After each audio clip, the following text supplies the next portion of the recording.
Ahora tu opinión tiene un lugar. Llegó el momento de que pensar distinto sea el mejor motivo para sentarnos a charlar, a escucharnos de igual a igual, Llegó el momento de un nuevo estilo de radio. Una radio que se mueve, que te busca, que sale tras la noticia, que se mueve con vos. LT3 AM 680. Nos movemos con vos. Aquí comienza el programa que te hace bien. Carpeta Médica. Con la conducción de Flavia Padín. Carpeta Médica. Por LT3 AM 680. Nos movemos con vos. Carpeta Médica. Nos movemos con vos. ¿Cómo les va? Muy buen día para todos. Bienvenidos. Esto es Carpeta Médica, una nueva producción, una nueva propuesta de AM 680. En este caso es una propuesta que tiene que ver con la salud, que tiene que ver con cuidarnos, que tiene que ver con un servicio para toda la comunidad de Rosario y de alrededores para saber cuidarnos mejor. Todos los sábados de 8 a 9 de la mañana vamos a estar haciendo Carpeta Médica, un programa en el cual vamos a estar tocando un tema específico vinculado a la salud, a la enfermedad, al tratamiento, vinculado a mejorar las condiciones de vida de cada uno de nosotros. Vamos a estar haciendo un abordaje de lo que se conoce periodísticamente de cada una de las enfermedades, demistificando también muchas de las cuestiones que están relacionadas a lo más conocido, y estos temas por supuesto van a ser abordados por los mejores profesionales de la ciudad y del país, y que va a tener que ver justamente con dar todos los datos que habitualmente no tenemos tiempo de poder dar en los medios de comunicación. También por supuesto vamos a hablar en primera persona de estas patologías, vamos a estar hablando con los pacientes que han padecido estas enfermedades, y también vamos a estar aportando un servicio de lo que tiene que ver con todo lo que es el tratamiento emocional de estas enfermedades. ¿Qué es lo que le pasa al enfermo cuando tiene que atravesar estos procesos? A partir de hoy, todos los sábados de 8 a 9, los invitamos a compartir con nosotros por AM 680 Carpeta Médica.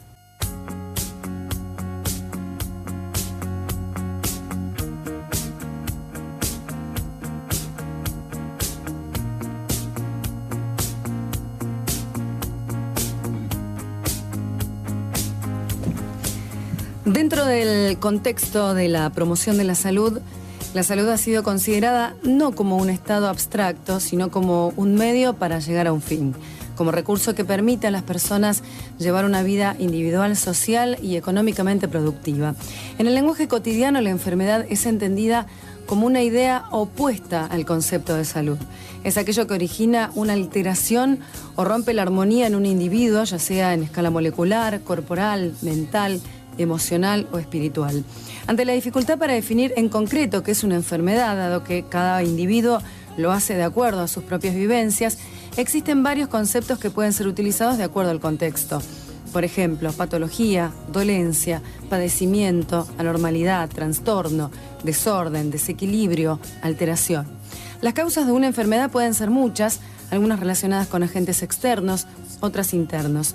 Según lo define la Organización Mundial de la Salud, el término salud implica el perfecto bienestar a nivel físico, mental y social de un individuo, mientras que enfermedad es la presencia de un mal o afección puntual. Un individuo que presenta tan solo una afección carece de salud. La pregunta que queda entonces es, ¿qué es una persona sana? O más concreto aún, ¿qué persona es considerada un enfermo? Un enfermo es un ser viviente que ha resultado víctima de una afección o enfermedad sin importar si es consciente o no de su estado. También se habla del rol de enfermo de acuerdo a la posición que asume cada individuo cuando atraviesa esta enfermedad. Cuando un individuo padece o cree padecer una enfermedad, surge el contacto con el profesional de la salud. De este encuentro nace la historia clínica del paciente, un documento médico-legal donde se apunta la información necesaria para la correcta atención médica. Los 5 componentes principales de la historia clínica son los datos subjetivos proporcionados por el paciente, los datos objetivos obtenidos de la exploración física y de las exploraciones complementarias, el diagnóstico, el pronóstico y el tratamiento. Con el transcurso del tiempo, los datos surgidos de la enfermedad del paciente ayudan a comprender la variación de la historia natural de cada enfermedad. Cada una de estas historias clínicas llegan para engrosar la carpeta médica de este individuo, donde estarán relatadas cada una de las enfermedades padecidas y su tratamiento. Hoy abrimos para ustedes esta carpeta médica, no la de un paciente, de algunos o de muchos, sino de cualquiera de nosotros que a lo largo de su vida podría tener que lidiar con alguna de estas enfermedades.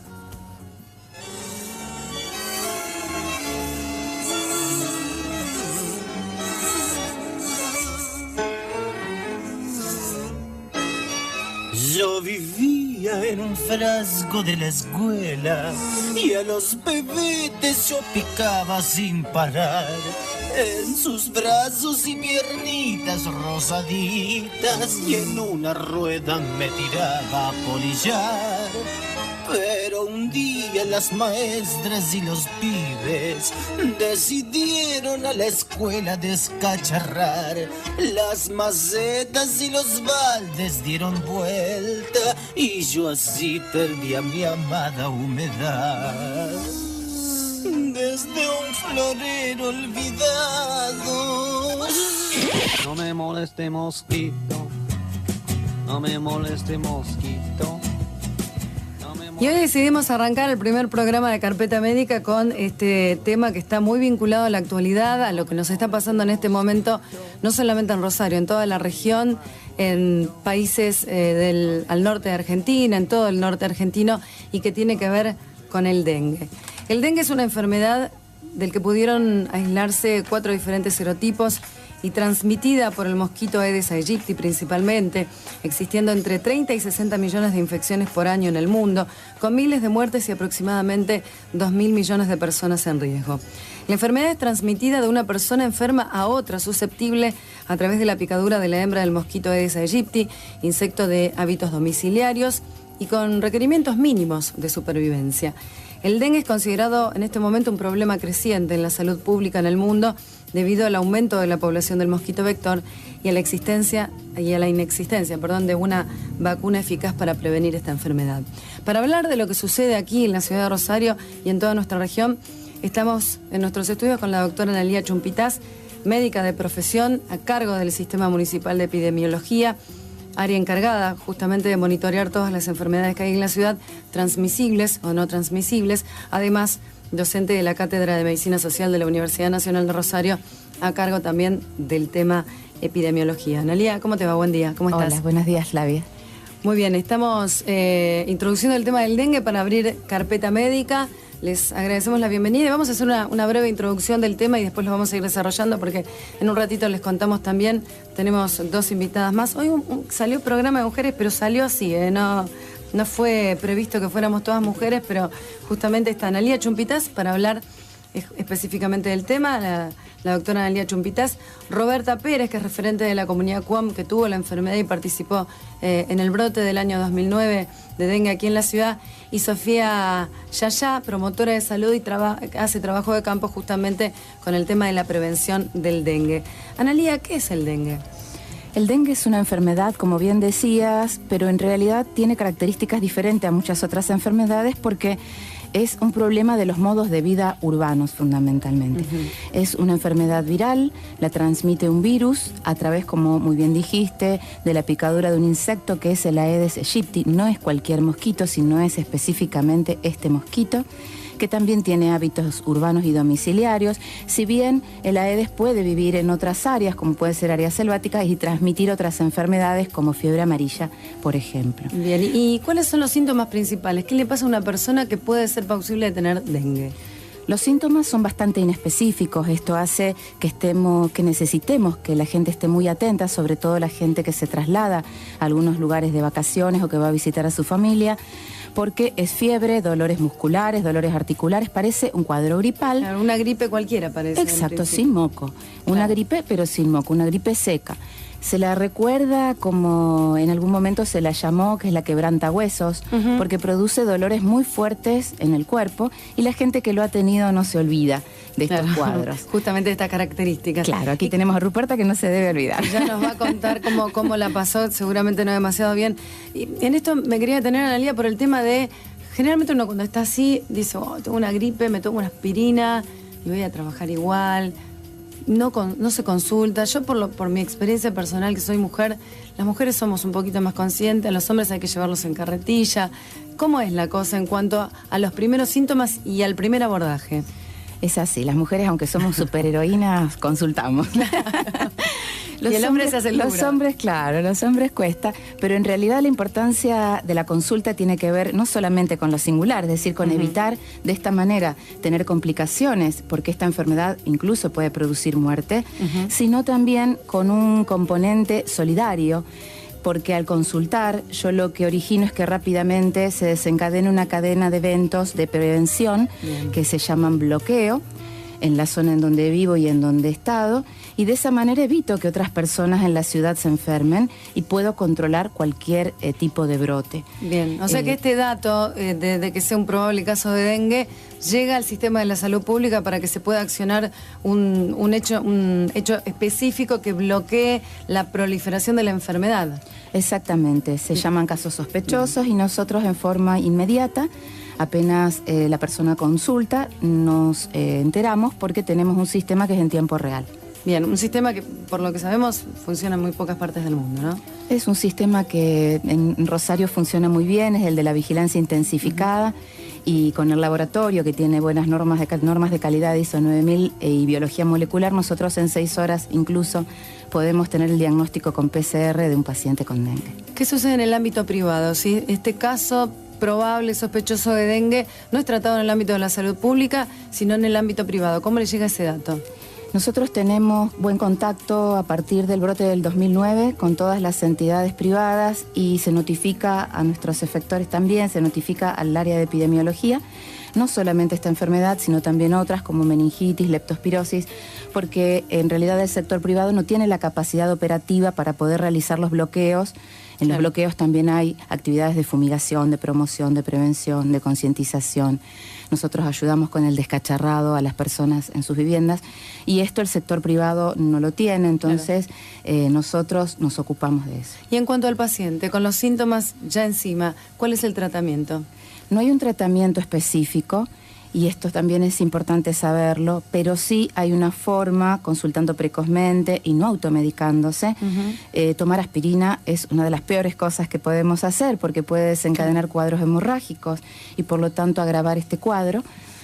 Nosotros consultando lo que podemos hacer es controlarnos todos los días, se controlan las plaquetas, se controlan los laboratorios y se evitan las complicaciones posteriores. En esta enfermedad se controla incluso hasta 48 horas posteriores al último registro febril, porque se sabe que las mayores complicaciones se dan en ese periodo. Lo decíamos al principio, no existe un solo tipo de dengue, hay 4 serotipos, y lo que me interesa es que expliques brevemente esto y qué puede dejarle al paciente después de haber padecido alguno de los serotipos del dengue. Sí, el día de ayer por la noche llegó un informe del director nacional de epidemiología confirmando, esto es una primicia, confirmando los primeros casos de circulación viral autóctona de dengue en el país y justamente serotipo dengue 4. Bien. Nosotros tenemos 4 serotipos, es decir, una familia con dengue 1, 2, 3 y 4. Aquí en la ciudad en el 2009 tuvimos brote de dengue tipo 1 y en el 2010 tuvimos un brote de dengue tipo 4. De todas maneras, todos los años tenemos los 4 serotipos provenientes de otros lugares. Claro. Es decir, no hay circulación viral autóctona, pero sí hay gente que viaja a distintos lugares y al volver tienen signos, síntomas y al chequear tuvieron dengue de algunas de estas especies. Si yo ya tuve dengue, ¿no lo tengo más?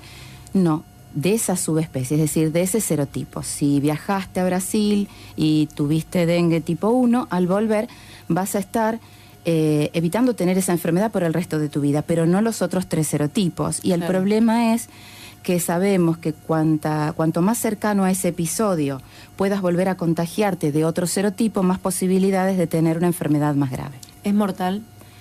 Tiene baja letalidad si lo comparamos con otras enfermedades.